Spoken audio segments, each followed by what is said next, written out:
Let's check out the controller for the Dreamcast.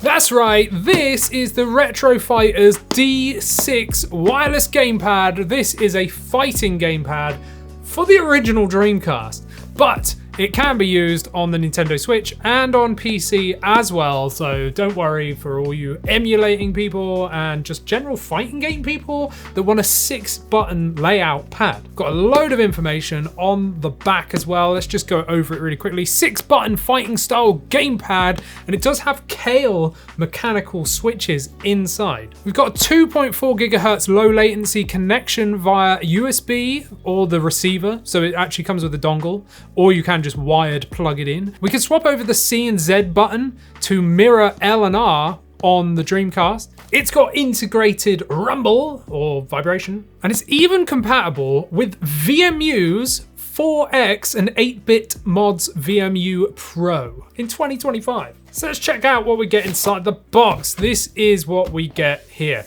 So it's got two sides. We've got the D and the 6. Whooching. Really cool. The first thing that struck me was this. I love this. Like, it's a proper good badge. Really cool. Retro Fighters, little badge of the controller. I love this. It's a metal badge, like painted and everything. It's really good quality. I don't know why I like it so much. We get a USB-A to USB-C braided cable. In the back here is how we're gonna play wireless with the 2.4 gigahertz dongle. We get a little tiny bed for the VMU. It's like a little bed that this slides into, and it goes to sleep. And mine's dead because it's very old. And yeah, this is obviously for the Dreamcast. Then we get the manual, and then we get the controller. Whooching! And I have to say, straight up, the feel of this thing is so good. Like, not only does it look epic, like it's the right colors. I mean, honestly, what they could have done is, you know, made it disgustingly yellow to match my Dreamcast, you know, because it's the original one. But, you know, they haven't done that. They've done it as if you've just got a brand new Dreamcast. So fair enough, but, you know, it's meant to be retro, right? So just paint it like slightly yellow. But whatever, it's a really nice colorway. I love this a lot. We've got very, very nice molded plastic. Like, there's so many curves on this thing. It is a curvy controller. I really, really like it. It's just really curvy. There's not much else I can say about it. It's just really, really curvy, and it feels freaking amazing under your fingers. Like, this feels really good. I was a little bit skeptical because I haven't used the 6-button controller in a long time, and I was like, oh, I don't know, the picture of it didn't look overly comfortable, but I can assure you this fits in your hands perfectly. Wrapping your fingers around the back and then getting your thumbs on those face buttons just there, it just feels so natural. You're not like fighting for grip, if that makes sense. I'm not like shuffling it around. I'm just, where it lands perfectly, and you've got a really good arc here where those buttons go round like really well so that it follows the curvature of your thumb. So it doesn't matter where your thumb is, they're perfectly placed, you know, upon those buttons. Love that. Let's just go over what we can see here. We've got a D-pad, which is clicky. We've got the Kailh switches. Yeah, cool. And yeah, clicky D-pad. Let's just take a listen. That's the D-pad. So clicky. If you don't like clicky, tough.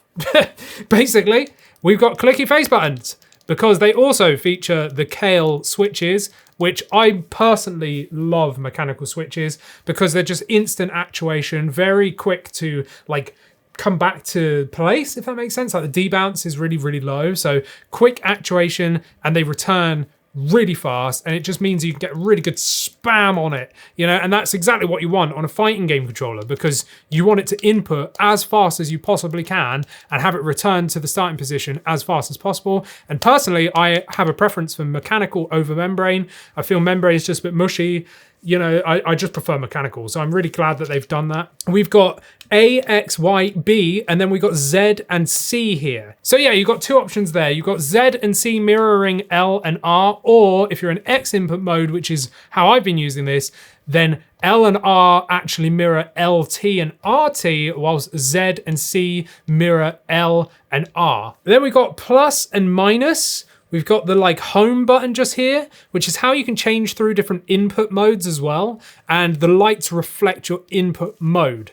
Then on the top, we've got the sync button. We've got USB-C, we've got a screenshot button. And then we've got these really cool like bumpers that follow the curvature of this, and they just feel great. But yeah, it's a bit weird because they are not mechanical switches. Now, there's mechanical switches in all the face buttons and the D-pad, but not in the bumpers. They're not mushy. They still got a click to them, but it's just not consistent with the rest of the controller. That's just a personal gripe. I would have preferred them to put, you know, mechanical switches everywhere. Feels really well built. There's no rattle to it. It's very, very good. But there's one bit I've not shown you, and that is under here. We've got a switch. Now, it's a little bit hard to see because it's the exact same color of the controller, and it's very, very slightly stamped on it. And basically what that does is it changes the input of the D-pad. So if you've got it all the way to the left, D-pad is the D-pad. If you've got it in the middle, it acts as a left stick on your controller, right? And on all the way to the right, it acts as a right stick to your controller. So if that's what you want to mimic and play certain games that maybe a left stick only, then you can do that. So for me personally, I like a lot of Metroidvania games, but I still prefer using the D-pad. But a lot of modern games use the D-pad for like equipping equipment and stuff like that, which is kind of annoying. And most of the time would rather it just be like movement or something. Well, you could actually like say, actually, I want this D-pad to mimic the left stick so that you could then play those Metroidvanias, for example, like this. What this does is lets you actually put your VMU in there and actually plug this in to your Dreamcast, just like that. And then you can tether, like, you know, pair this up to this and use it as a wireless gamepad for your original Dreamcast. Obviously your VMUs, if you don't know, have all your saves and stuff on there. It's basically like a memory card for the Dreamcast, right? So you can then still access all your saves and everything, but you're using a modern controller wirelessly connected to your original Dreamcast. I think that's pretty cool, but how does it perform? So first of all, we're now on Ally X. I've got the receiver plugged into a USB-A to USB-C dongle, and I've got this in X input mode, which is indicated by the lights at the top and the bottom being on. If I press and hold this button, it will actually change input method, and you can see I just pressed that, and this acts as a home. So it's actually bringing up my Windows game bar, right? You know, everyone's favorite app.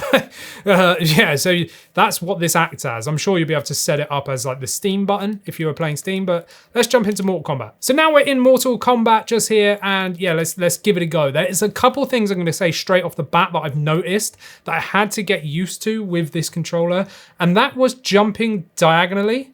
So, I mean, I've kind of got it now, but when I started playing this and I was trying to diagonally jump forward or backwards, what I was doing is kind of actively pressing up and let's say right, and then he was only jumping up. So if I jump and press up and right at the same time as if I'm pressing totally in the diagonal, he doesn't really jump forward.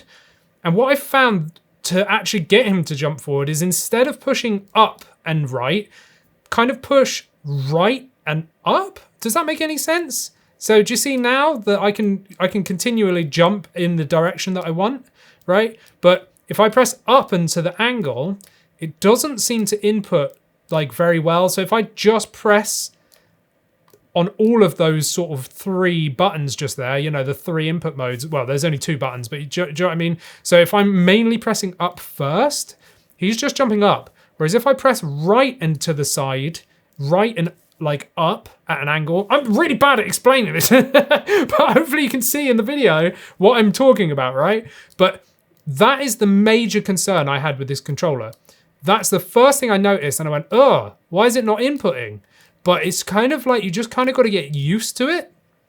And once I've got it under my fingers, it was fine. Like I had a little bit of difficulty there replicating it because, you know, it's a little bit strange when you are pressing one way and nothing's happening. But once you get it under your fingers, it's okay. It's almost like you need to slide into the direction you want to jump at the angle first and then pull it up. So that would be like right and then diagonal. So right and diagonal, there we go. Whereas if you go up and diagonal, he just immediately sees that as an input for up. So that's like that's my major issue with this controller. That's the only real problem I've found with it, is that one thing.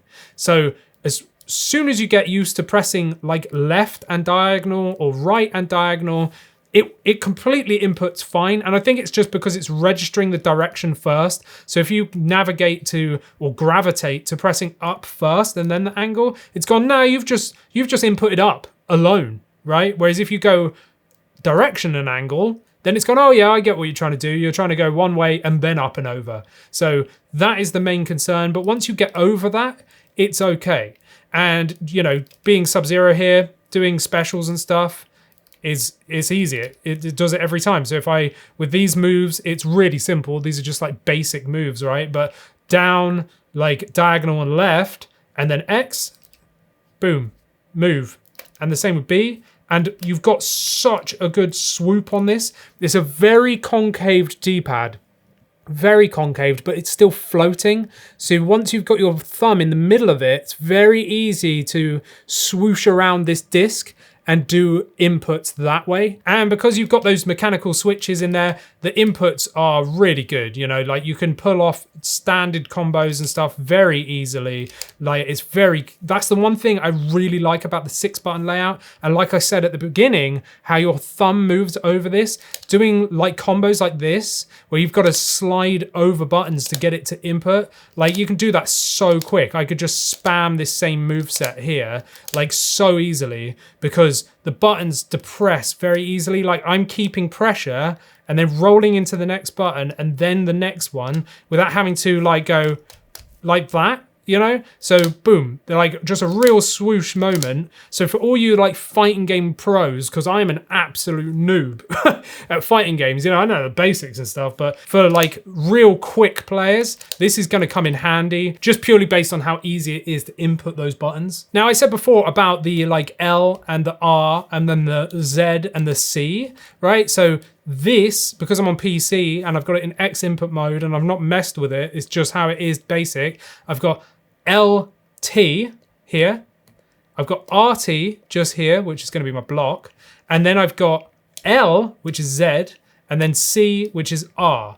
So that is quite handy for modern titles like this, because you can still, you know, the grab's there. That's much easier than me pressing on the bumper, you know? I don't have to worry about shifting fingers or anything. Like my fingers can remain underneath buttons at all time, pretty much, you know? I can much easier move my thumb around than try and navigate, oh, what are the buttons again on the back triggers and bumpers, you know? So I really like that a lot. Like it's very, very good. But yeah, basically it's very, very easy to input your inputs and all your moves, all your combos, just purely by how quickly these mechanical switches input and the fact that it's got very, very, very quick connection to that 2.4 gigahertz dongle. So yeah, you've got that option of extra low latency via the USB. So if you've got it wired, but it's still super low latency, which they pride themselves on. They've got a big section on their website about it, about the 2.4 gigahertz dongle. That's how I've been using it personally, and I've not had a problem with this whatsoever. So Andy, is it worth it? I mean, it's not overly cheap, but at the same time, it's not overly expensive. So this is $50. And I say not overly expensive because this is a very, very niche controller, right? This is made to work on the original Dreamcast with support for VMUs and everything. You can use this wirelessly on the original Dreamcast. You can use this on pretty much everything else via the dongle or whatever, and you've got the wired mode. It's a very specific controller. So whilst I say it's not very much, $50 is a lot, but if you're looking for the specific use case of this and you are a die-hard fighting game fan, you might really like the D6 just here. Now, if you're just like an average person, you don't really want to spend that much, then you can get aftermarket controllers for a lot less than that. But obviously you're getting very high quality here, really good Kailh switches in there. You've got the option to change that D-pad input from like left to right stick as well. You can remap the Z and C buttons and to mirror, you know, if you're using it on the Dreamcast or on a PC or something like that. Like it's very, very good. The build quality is exceptional. Everything's good. The only thing I kind of have a little bit of gripe for is I wish that the bumpers were Kailh switches as well. And also is that misinputting at the top. It just means that you're gonna have to get used to how you do it. You know, you're gonna have to go in the direction first and then up. So just think of it as a swoosh action, you know, like hit the direction first and then up, rather than immediately expecting to hit one direction and doing it. It's just not going to input every time. Whereas if you swooshing up, it will input every single time. But that is just kind of getting used to it. Once you've got used to that and you've got all your moves down and everything, this is a wicked controller. I've really enjoyed testing this one out. Let me know your thoughts down in the comments. And whilst you're down there, like this video, subscribe, become a member, and you can see these videos early sometimes. And you get to chat to me and AJ over on our private Discord. And whilst you're there, what am I on about? Whilst you're here, check out AJ's videos on the channel. Check out our podcast. I don't even know what I'm saying anymore. Bye.